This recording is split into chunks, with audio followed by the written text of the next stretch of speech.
There was a time when we knew nothing and we feared everything.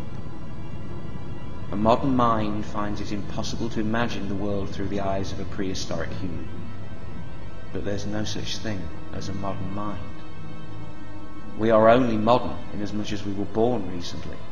When an anthropologist talks about the first modern humans, they mean those that appeared 100,000 to 200,000 years ago, ancient and prehistoric by any other definition. Those humans, the first, were identical to us. They were us. Your brain is the brain of a prehistoric human. You're the same animal with the same instincts. You just know more. Who didn't have a monster under their bed when they were a kid? Who hasn't had the hairs on their neck stand up because of a spooky shadow? Where does that spooky feeling come from? When my hairs stand on end and when a cat's hairs stand on end, are we both feeling the same thing? 100,000 years ago, without the benefit of a modern education, you and I would be scratching the dirt, very mindful of the hours of daylight left, because the night was even more dangerous, by far, than the day. That was when the beasts came, silent, like ghosts. You never knew they were there. Every now and then someone, usually a child, would sleep too far from the campfire and disappear, screaming into the long grass, their agony and despair fading into the night. Every now and then someone died from a fever, again, screaming. You think you wouldn't have been afraid. You think that they were the dumb humans and you are the new, improved version. Nope. Same model, same flaws. Fear isn't always a bad thing. Fear has probably saved your life several times already. An instinctive fear of the dark was probably essential to our ancestors' survival. When they were forced down from the safety of the trees in Africa, it happened too fast for them to adapt. Our tree-dwelling pre-Australopithecine ancestors were effectively dumped on the ground at a severe physical disadvantage. What animal can't outrun us? What use is a hand against a claw? Our ancestors were, in evolutionary terms, like fish out of water, with nothing but a larger-than-average brain, some social skills, and two heavily adapted forelegs. But when a small population finds itself in a new and different environment, certain pre-existing advantageous traits can become accentuated over as few as 10 generations. The Australopithecines had no time to evolve the speed, nocturnal vision or physical defences required to match the fully ground-adapted predators. What saved our genetic line was not just intelligence. Those early hominids weren't that smart, and intelligence won't stop you dropping your guard anyway. Our pre-human ancestors had the natural caution of all the other animals, but those animals were all so much faster. The feeble pre-humans had to be more cautious still, more cautious than all the other prey, especially at night. Question is, who drops their guard the least? Is it the confident, the nervous, or the paranoid? When it was every ape man or ape woman for him or herself, when we needed to see the predators in the shadows but could not, the only ones likely to survive long enough to pass on their genes were the very nervous, the ones that saw danger in every shadow, even those shadows that they knew were empty.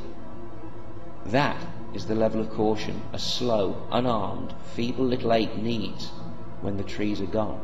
And this, I believe, was the seed of that spooky feeling we all know so well. When you never know that the beast is there, you have to feel that it always is. In a population of the slow and feeble, only the paranoid survive to breed. And then the paranoid children of the paranoid parents breed. And in 10 generations we're all checking shadows obsessively, carrying Lucky Charms and staring nervously at the shadow that we can't quite reach, same as we do every night. We've evolved paranoid. We humans must be the most frightened animal on the planet, It's no surprise that less imaginative animals look around with better eyes and see what danger there really is. While, by the time we humans came along, we'd evolved to see as many dangers as we could imagine with our inferior eyes shut. It's one thing to have a monster under your bed. It's another to have parents that think that they can see it too. Everybody was afraid, and the sky was full of gods. But which of the gods needed to be appeased? How could people escape this suffocating fear? Which god would offer the best protection? Is there something after death? Which god is in charge of that? Which is the most powerful god? What do the gods want? Why are they so cruel? What did we do to deserve to be eaten alive, poisoned, starved, crushed, broken, burned, frozen, infected, suffocated, drowned, choked, impaled? Humans have always looked to the sky for the answers. Perhaps that's down to our intelligence. There must have been a sense that the motions and slowly shifting patterns in the sky all meant something. They had to mean something. But no matter what god the people prayed to, whatever rituals they observed, no matter how diligently, adults and children just kept dying like before. There was no reason to it, no end to it, no logical pattern that we could see. The cruelty of the gods was so obviously beyond human understanding. And that's how things stayed, pretty much, for 100 to 200,000 years.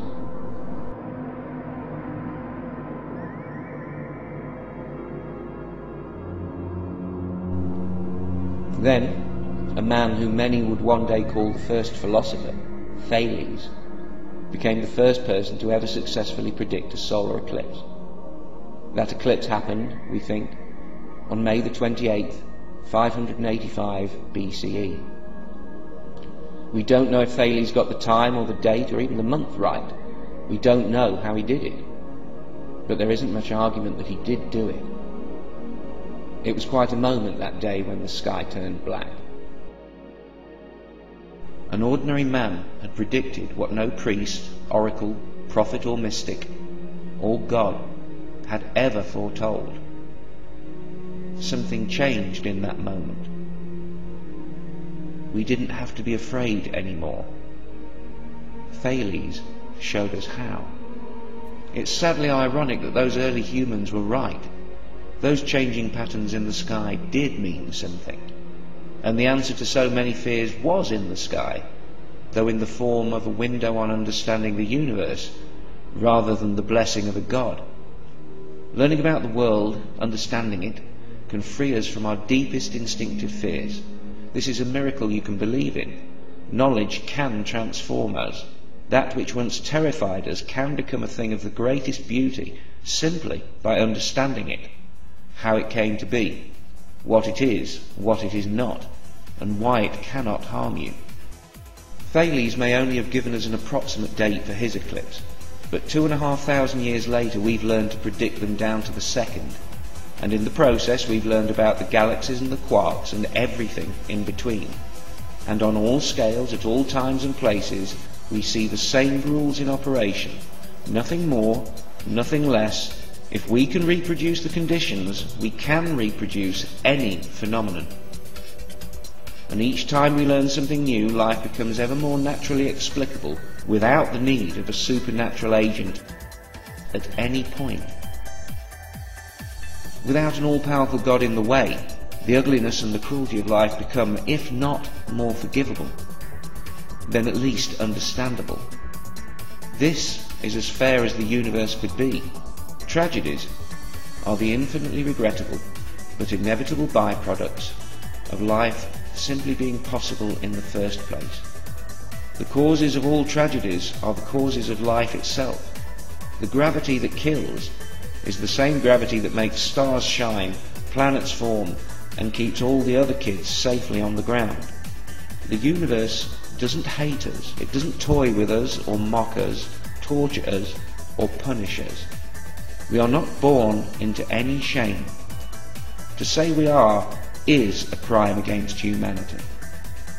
We inflict shame on ourselves to atone for our imperfections, while trying to be more perfect than we can be, That's almost noble and dumb at the same time.